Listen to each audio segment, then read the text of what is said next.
And we are back to What Did AI Say at VickyL-4AI on YouTube. Thank you so very much for coming back to the podcast. As always, gratitude is the attitude. Uh, let's go ahead and jump right into today's question. The beginning of this year, I promised to not be so abstract with my questions.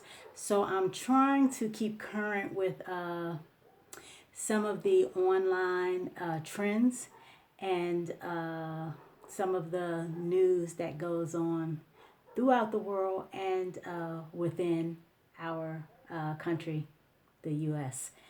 So, this question has to do with a resurgence of a spiritual centering trend that is coming back, or yeah, that's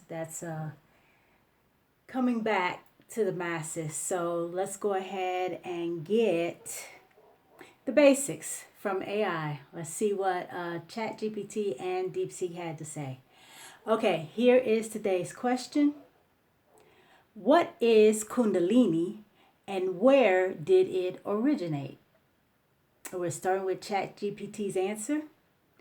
What is Kundalini? Kundalini is a concept from Indian spiritual traditions, especially Tantric Hinduism, that describes a latent spiritual power of life force within the human being. It is traditionally symbolized as a coiled serpent resting at the base of the spine. The Sanskrit word Kundalini means the coiled one. Okay, so it's symbolized as a coiled serpent resting at the base of the spine. That has to be close to our chakra, one of the chakras. Let's continue. According to the traditional teachings, this energy can be awakened through practices such as meditation, breath work, pranayama, yoga, mantra chanting, and certain tantric disciplines. When awakened, Kundalini is said to rise through the body's energy centers, the chakras. Oh, okay, there we go. Leading to expanded consciousness, spiritual insight, or liberation. Moksha. Where did it originate? Kundalini originated in India within the broader religious and philosophical traditions of Hinduism.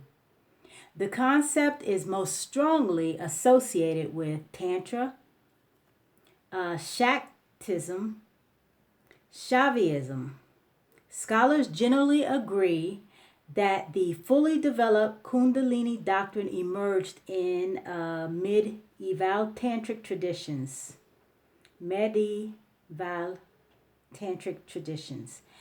Although related ideas about subtle energies and spiritual awakening appear in some later Hindu scriptures and yoga texts.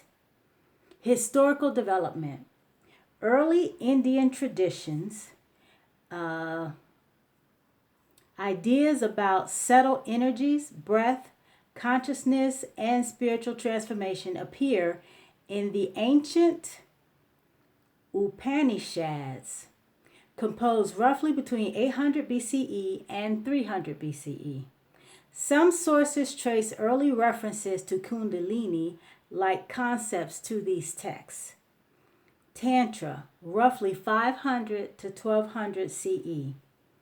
The most recognizable concept of Kundalini developed within Tantric traditions. Here, Kundalini was understood as a manifestation of Shakti, the divine feminine creative power of the universe. Hatha Yoga. Between the 9th and 15th centuries, Kundalini teachings became incorporated into Hatha Yoga text, where techniques were described for awakening and directing this energy. Modern global spread. In the late 1960s, Yogi Bhajan introduced a modern form of Kundalini yoga to North America. This system became popular in the West but differs in some respects from older Indian traditions and has been the subject of scholarly debate and controversy. Is Kundalini a proven physical energy? From a scientific perspective, there is no established evidence that Kundalini is a measurable physical energy moving through chakras or subtle channels. Scientists generally view Kundalini experiences as subjective, psychological, neurological, spiritual, or meditative phenomena. Within Hindu and yogic traditions, however, Kundalini is regarded as a real aspect of spiritual experience and consciousness. Okay, this is going to be Chatgpt summary. In one sentence, Kundalini is an Indian spiritual concept originating primarily in Hindu tantric traditions that describes a dormant, transformative spiritual power believed to reside within every person and capable of awakening through spiritual practice. Okay, that was short and sweet from ChatGPT. Let's go ahead and continue to Deepseek and see what that application's answer was to the question. And just in case you forgot the question, please allow me to repeat it.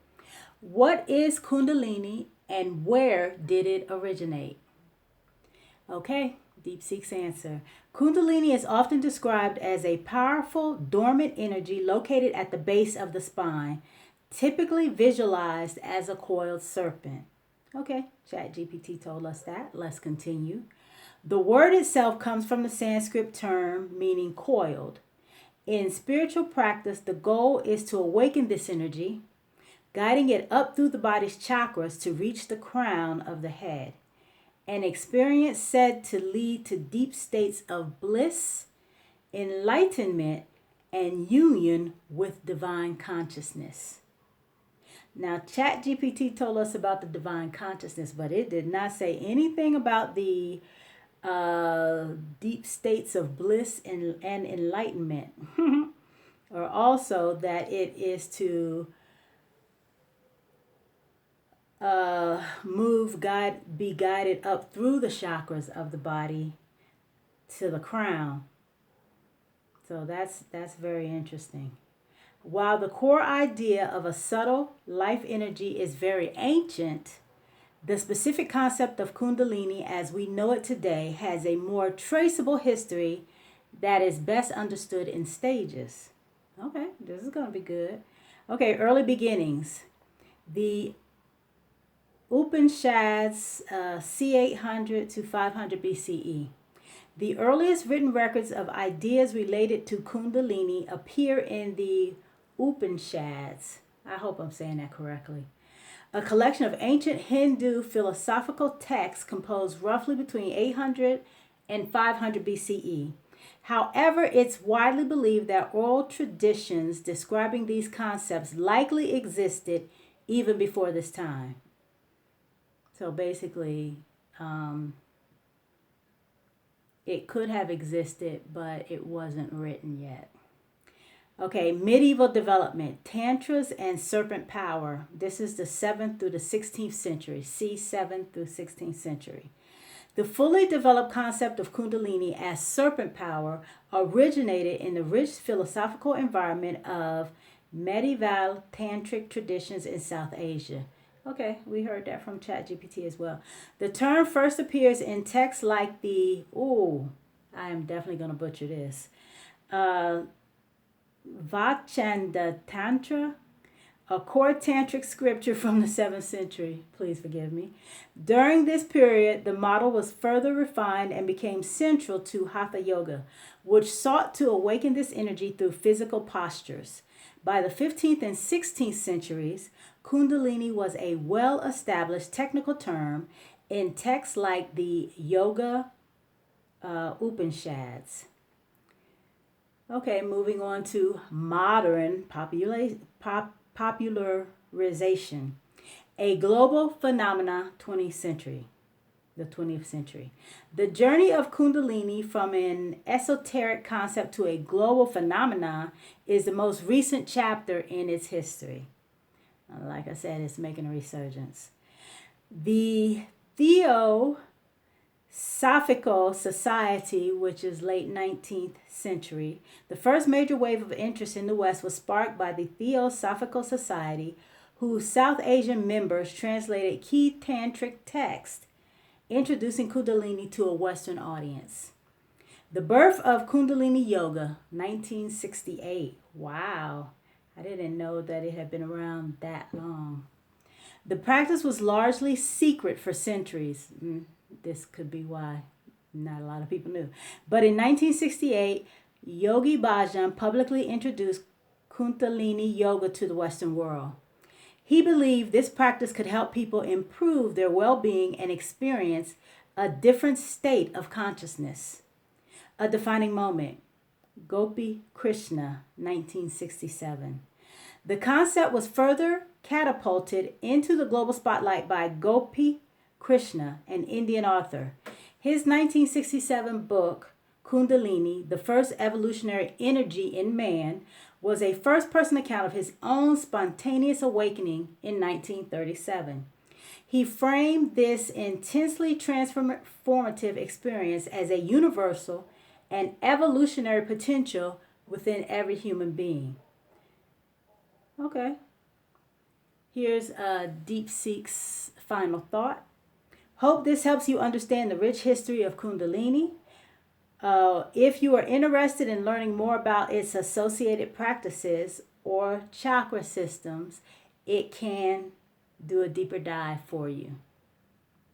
Okay, so that was the basic bare bones of the Kundalini meditation, centering exercise, whatever you want to call it. So how does any of this affect our daily lives? For many, I don't know, because I'm always looking at things from an athletic point of view, because I've been an athlete, the majority of my life. Okay, so with that being said, there's always been in my own system or my own program, there has always been a form of meditation, stretching, yoga, that type of thing. But I don't know, people who don't have an athletic mindset, if they do practice any type of meditation techniques or chanting or mantras, that type of thing. So if you don't, and you don't have to be an athlete to practice this, but I know that for a lot of athletes, it does tend to help us center ourselves to achieve a goal, and the goal is always to improve upon our craft, whatever your craft is, whether it be football, basketball, running, whatever. It does tend to help you center yourself and push your body and your mind to accomplish greater and greater things. So if you're not already doing this, it's extremely helpful. It's not the same as prayer. And I know there's been a couple of times where I've talked to people about meditation and about centering or that type of thing. And they'll be like, well, I pray. It's not the same as prayer. With meditation, it's more like closing out the world and everything that's going on around you and just focusing on whatever the message is that you want your body to absorb. Like, for instance, if you want to be faster in 100 meters, well, then you meditate and you shut out everything, and that is your thought process, and that's what you fill your mind with, and you let that carry down into your being until it becomes a reality. And one thing about meditation as well is that it does tend to help you better focus. And I think that that may be a reason why so many people don't do it, is because of the focus necessary. So when I know that, a lot of teachers are complaining about how students can't focus anymore, and or they can't hold their attention for more than 2 minutes at a time or 3 minutes at a time, whatever.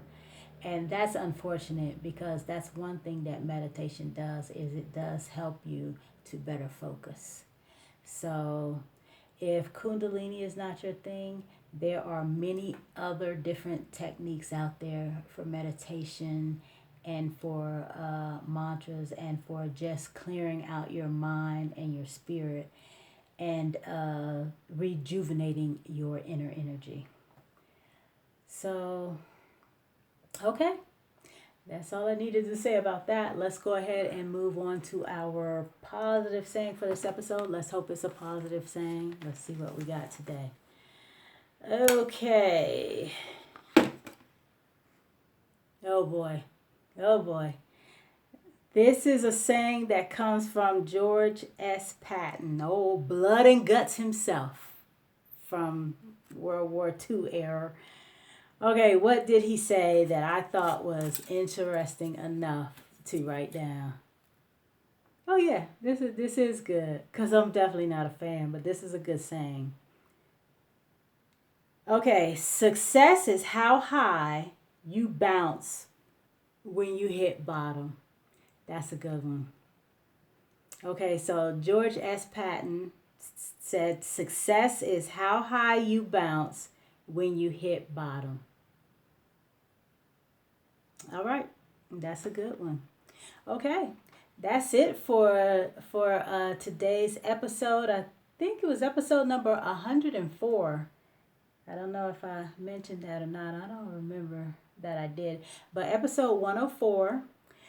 If you haven't already, please like and subscribe to the channel. Thank you so very much for about 18 minutes of your time. Remember, we the people have the power. I will see you next episode. Peace.